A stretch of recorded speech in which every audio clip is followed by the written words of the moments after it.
오늘은 고린도후서 5장 17절에서 21절에 있는 말씀을 가지고 새로운 시작을 위한 마지막 결심이라는 제목으로 말씀을 함께 나누기 원합니다.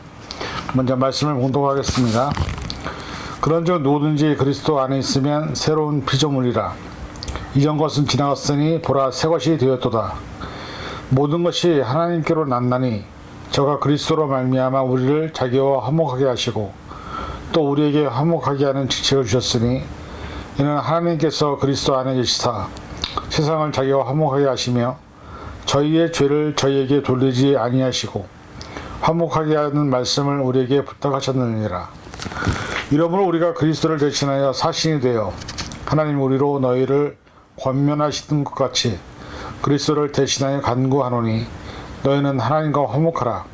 하나님이 죄를 알지도 못하신 자로 우리를 대신하여 죄를 삼으신 것은 우리로 하여금 저희 안에서 하나님의 의가 되게 하려 하심이니라. 아멘. 기도하겠습니다. 2023년도를 지켜주신 하나님 감사합니다. 하늘을 돌아보면 너무나 받은 은혜가 큰 것을 고백합니다. 이제 우리가 2024년도를 맞이하는 시간에 와 있습니다. 하늘을 돌아보며 새로운 시간을 맞이하는 마음의 준비를 하기 원합니다. 우리가 이 시간 말씀을 통해서 주시는 마지막 결심이 진짜 마지막 결심이 되게 해주셔서 2024년도에는 하나님을 경험하고 하나님을 만나고 하나님과 동행하는 새로운 시간이 될 수 있도록 허락하여 주옵소서. 모든 것 감사드리며 예수님의 이름으로 간절히 기도하옵나이다. 아멘. 오늘은 2023년도 마지막 주일이자 오늘 저녁이 되면 대부분의 교회들이 송공연신 예배를 드리는 날입니다. 세상에는 새해를 맞이하는 다양한 행사들이 준비되고 있을 것입니다. 사실 언제나 새로운 시작은 사람들에게 많은 기대감과 소망 그리고 희망을 주는 단어라고 해도 과언이 아닐 것입니다. 여러분에게 있어서 2023년도는 어떤 시간이었고 어떤 삶의 결과를 만들었는지 우리 모두 너무 잘 알고 있습니다. 왜냐하면 매 순간 삶에서 선택과 결정을 내가 했고 그로 말미암아 지금의 삶의 결과가 나타나기 때문입니다. 사실 많은 사람들이 누구 때문에 그리고 어떤 상황이나 환경 때문에 이러한 삶의 결과를 보게 되었다고 하는 사람들이 많이 있습니다. 그러나 그렇게 말할 수 있는 것은 인간 스스로 선택한 삶의 결과가 아니라 자연재해 혹은 이상기후 혹은 원하지 않는 전쟁이나 전염병으로 발생한 모습에서만 이야기할 수 있는 환경이라고 말할 수 있습니다. 이런 부분을 제외한 모든 사람이 만든 개인적인 삶의 결과는 거의 대부분 자신의 결정과 선택이 만든 결과임을 우리는 부인할 수 없습니다. 오늘 본문에 등장하는 고린도후서 5장 17절은 많은 목사님들이 송구영신 예배나 신년 예배 때 사용하는 구절입니다. 이전 것은 지나간 시간이었고 이제 새로워져야 한다는 의미를 교회에서 설교를 하시죠. 그런데 참으로 아이러니하게 많이 들었지만 우리는 새로워지기는커녕 늘 예전의 모습으로 옛사람을 기억하고 옛사람의 모습으로 살아가려고 하는 우리의 죄된 본성이 있음을 보게 됩니다. 새해가 되면 새로운 시작을 맞이하면서 많은 사람들이 새로운 계획과 새로운 결심들을 하게 됩니다. 그러나 대부분 작심삼일로 끝을 보는 경우가 많습니다. 다시 예전의 모습으로 돌아가서 살아가는 자신의 모습을 마주하게 됩니다. 그럼에도 불구하고 오늘 본문은 우리에게 이렇게 말씀합니다. 그리스도 안에 있으면 새로운 피조물이라.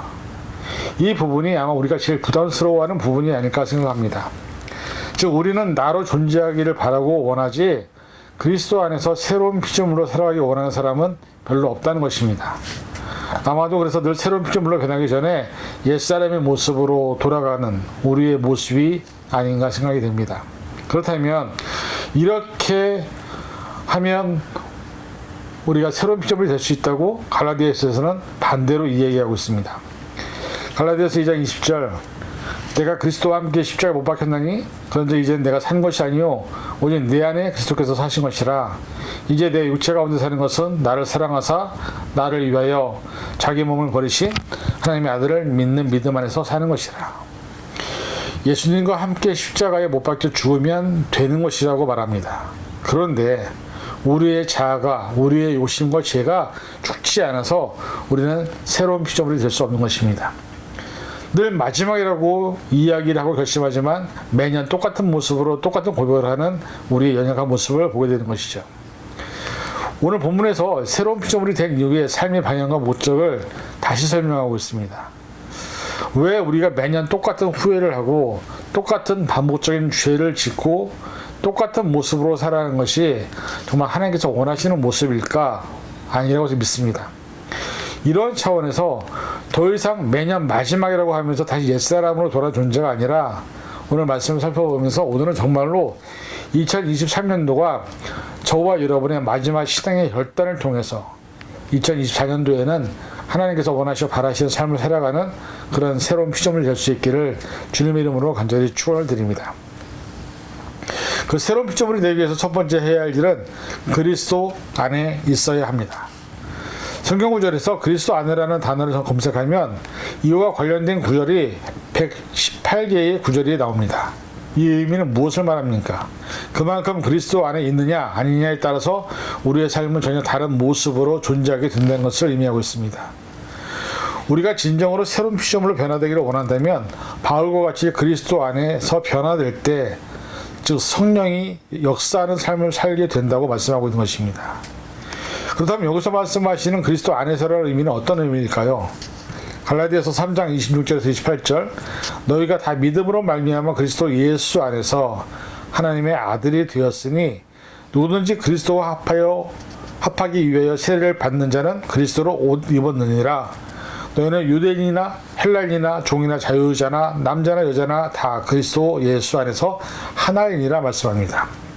바울은 예수 그리스도 안에 둔 믿음으로 새 정체성을 얻은 갈라디아 교인들에게 그들의 정체성을 상기시키고 있습니다. 그리스도와 합하기 위하여 세례를 받았다는 것. 이것은 죄된 옛삶을 버리고 그리스도 안에 있는 새로운 삶으로 완전히 수용해서 그리스도와 하나가 되었다는 것을 말하고 있습니다. 우리가 성령님의 부르심에 응답하면 우리가 예수님 주인을 받아들이면 성령이 우리에게 선물로 주십니다. 그리고 우리는 하나님의 가족이 되는 것입니다. 고린도전서 12장 13절 우리가 유대인이나 헬라인이나 종이나 자유인이나 다 한 성령으로 세례를 받아 한 몸이 되었고 또 다 한 성령을 마시게 하셨느니라 말씀하고 있습니다. 그리스도 안에 있다는 것은 우리가 그리스도의 희생을 우리 자신의 죄의 소전으로 받아들였다는 것을 의미합니다. 우리의 모든 죄가 예수님의 피로 말미암아 사해졌다는 것을 고백하는 것이죠. 인간 스스로는 아무리 정결하게 하려고 해도 우리는 거룩하신 그 하나님 앞에서 정결한 존재가 될 수가 없습니다. 그런데 성경은 우리를 유일하게 정결케 하는 것이 예수 그리스도의 피라고 말씀하고 있습니다. 예수님이 이 땅에 오신 목적은 우리를 구원하시기 위해 오신 것입니다. 그런데 중요한 것은 우리를 구원하기 위해 오신 예수님은 십자가의 모진 고난과 핍박을 견뎌내셔야만 했다는 사실.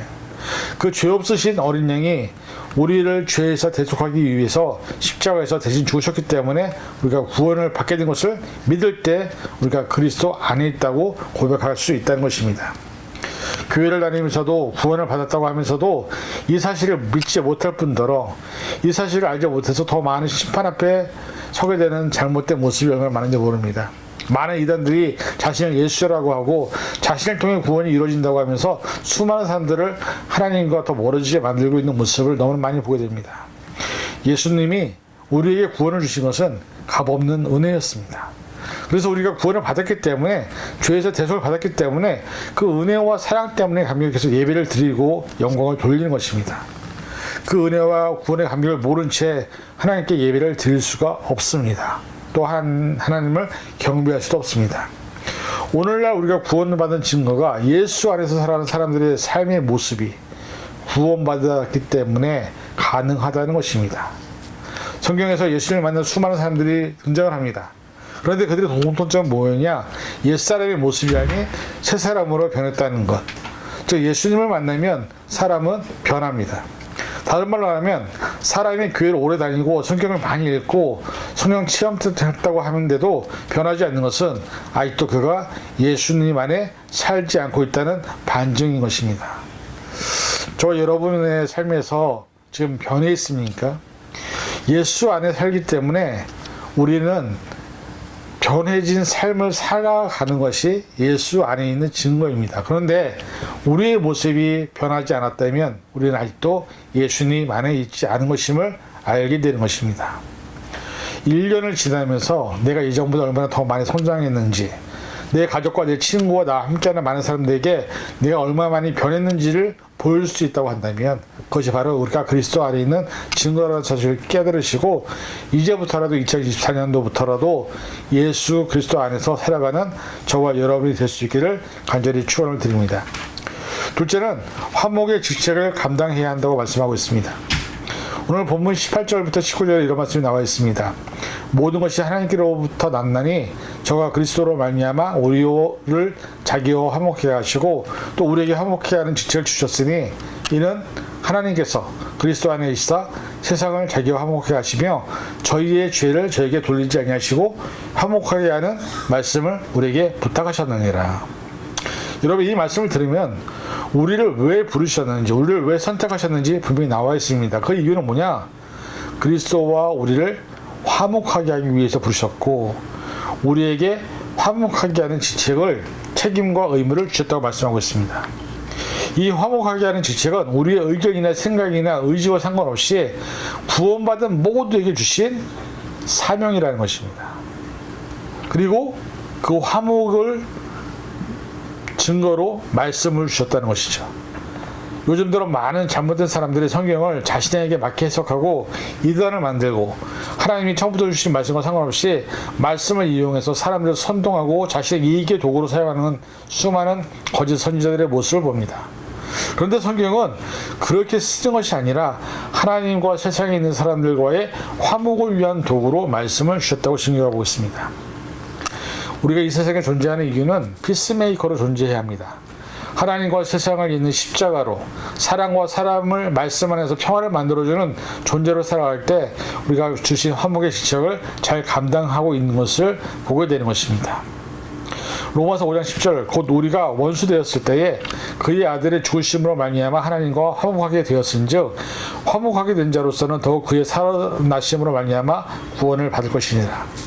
예수님의 죽으심과 십자가가 하나님과 원수된 인간을 화목하게 하신 것처럼 우리가 이 세상에 존재하는 이유는 세상에 구원받지 못한 영혼들을 하나님과 화목하게 하기 위하여 새로운 2024년도를 우리에게 허락하신다는 사실을 깨달아야 합니다.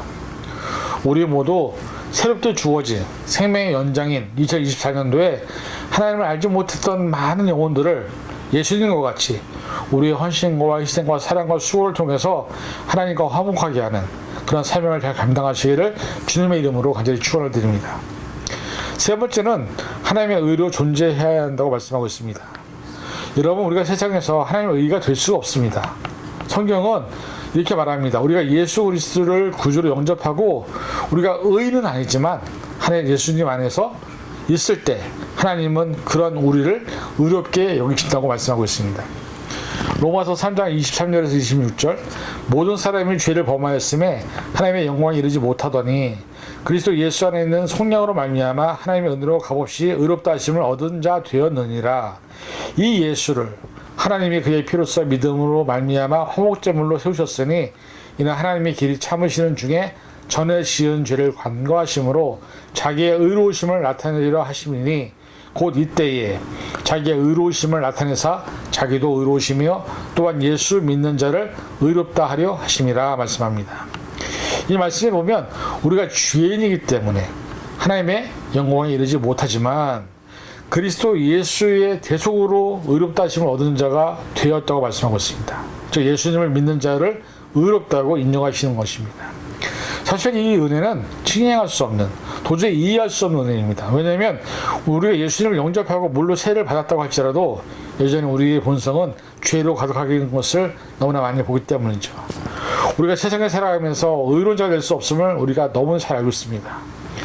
인간은 무엇을 하든지 간에 항상 이기적이고 개인주의적인 성향을 가지고 있고 자기의 방어가 가장 우선인 존재입니다.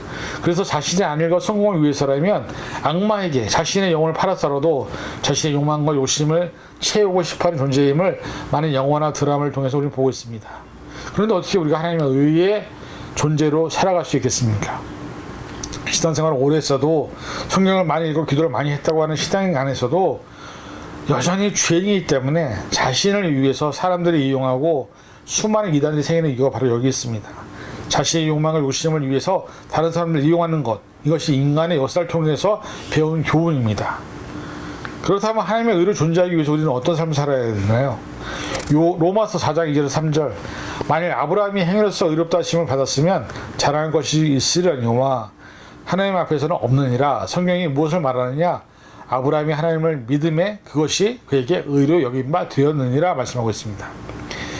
하나님을 믿는 것을 의로 여기신다고 말씀하고 있습니다. 즉 우리의 어떤 행위가 어떤 행동이 아니라 하나님이 살아서 세상을 만드신 것, 지금도 우리의 삶을 살아서 역사하시고 섭리하시는 것, 이끌어 가심을 믿는 것이 바로 하나님께 의로 인정을 받는다고 말씀하고 있습니다.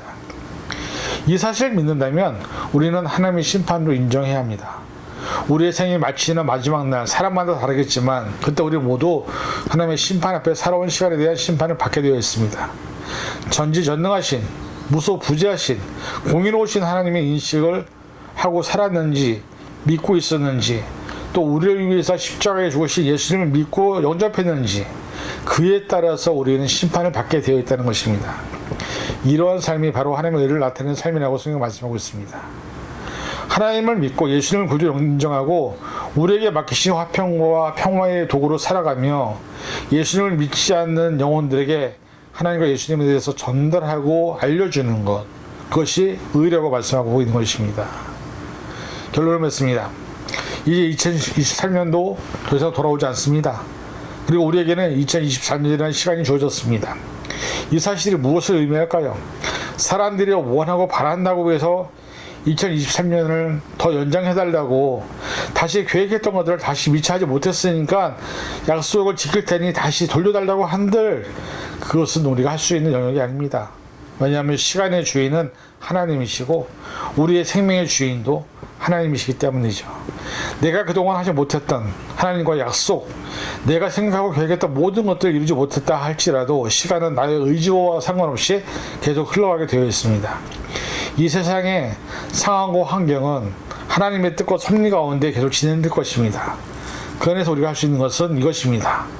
그리스도 안에서 살아가는 것, 그리고 화목의 직책을 맡기셨으니 그 직책을 잘 감당해서 하나님께 칭찬과 충성되다는 인정을 받는 것, 그리고 하나님의 의로 존재하면서 하나님의 뜻과 사랑을, 능력을 나타내는 것, 이 삶을 살아서 2024년도에는 하나님께 칭찬을 받는 그런 저와 여러분이 될 수 있기를 주님의 이름으로 간절히 축원을 드립니다. 기도하겠습니다. 사랑하는 주님, 2023년도를 마지막까지 지키시다 하나님 감사합니다. 2024년도에도 임마누엘 하나님이 함께 하셔서 우리의 삶에서 날마다 감사와 찬양과 은혜의 고백이 넘쳐나게 도와주시고 새로운 시간 안에 우리가 하나님의 의로 또 그리스도 안에 있어서 또 평화의 도구로 맡겨진 삶을 잘 감당할 수 있는 우리가 되게 하여 주옵소서. 모든 것 감사드리며 예수님의 이름으로 간절히 기도하옵나이다. 아멘.